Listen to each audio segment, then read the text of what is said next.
Hello viewers, good afternoon. வாங்க இன்னைக்கு நம்ம சேனலில் கத்திரிக்காய் பொரியல் எப்படி செய்கிறதுன்னு பார்க்கலாம். அதுக்கு முதல்ல 2 ஸ்பூன் எண்ணெய் ஊற்றிருக்கேங்க. எண்ணெய் காஞ்சதும் கடுகு உளுந்தம் பருப்பு போட்டுடலாம். எண்ணெய் காஞ்சிருச்சுங்க. 1 ஸ்பூன் கடுகு உளுந்தம் பருப்பு போட்டுடலாம். கடுகு இந்தளவு பொரிஞ்சதும் வெங்காயம், வரமிளகாய், கருவேப்பிலை போட்டுக்கலாங்க.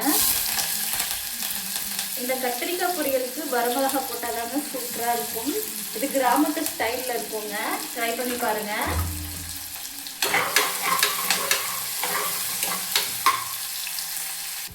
குட்டீஸ்க்கு சாப்பிட்றதுனால நான் ஒரே ஒரு வரமிளகாய் தாங்க போட்டிருக்கேன். நீங்கள் உங்கள் காரத்துக்கு ஏற்ற மாதிரி 2-3 கூட போட்டுக்கலாம், ஒன்றும் பிரச்சனை இல்லை. வெங்காயம் இந்தளவு கலர் சேஞ்ச் ஆனதும் கட் பண்ணி வச்சுருக்க கத்திரிக்காயை போட்டுக்கலாங்க.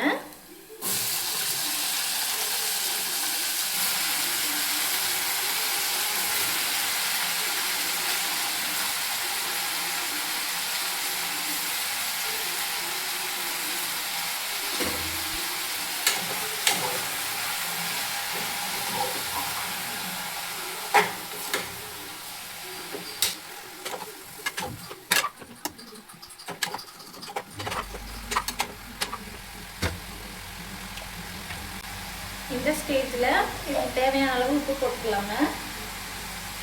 இந்த அளவு போட்டால் சரியாக இருக்கும். உப்பு எல்லா சைடும் மிக்ஸ் ஆகுற மாதிரி நல்லா கலட்டி விட்டுக்கலாங்க.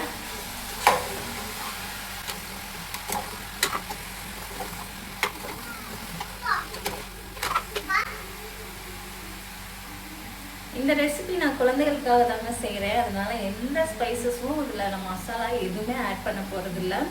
பிளெயினாக சூப்பராக வில்லேஜ் ஸ்டைலில் இருக்குங்க. இதுக்கு தண்ணி எதுவும் ஊற்றி வேக வைக்க போகிறது இல்லைங்க. இந்த மாதிரி ஒரு மூடி போட்டு மூடிட்டிங்கன்னா அந்த ஆவிலே சூப்பராக வெந்துடும். உங்களுக்கு ஒரு வேளை ட்ரையாக இருந்துச்சுன்னா நீங்கள் லைட்டாக ஒரு 1/4 டம்ளருக்கு தண்ணி ஊற்றிக்கோங்க. கத்திரிக்காய் பொரியல் ஆல்மோஸ்ட் ரெடி ஆயிடுச்சுங்க. ஆவிலே பாருங்க, நல்லா குக் ஆயிடுச்சு பாருங்க.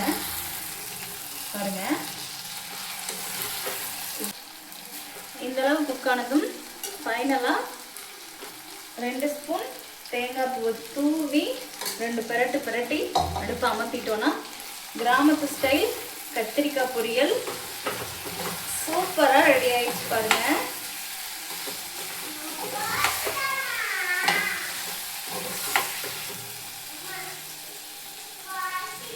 பாருங்க, பார்க்குறதுக்கு இவ்வளோ அழகாக இருக்குன்னு.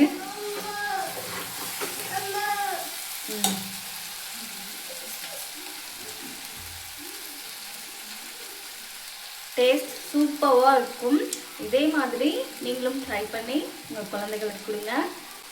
மறக்காமல் நீங்கள் செஞ்சு பார்த்துட்டு எப்படி இருந்துச்சுன்னு கமெண்ட் பண்ணுங்கள்.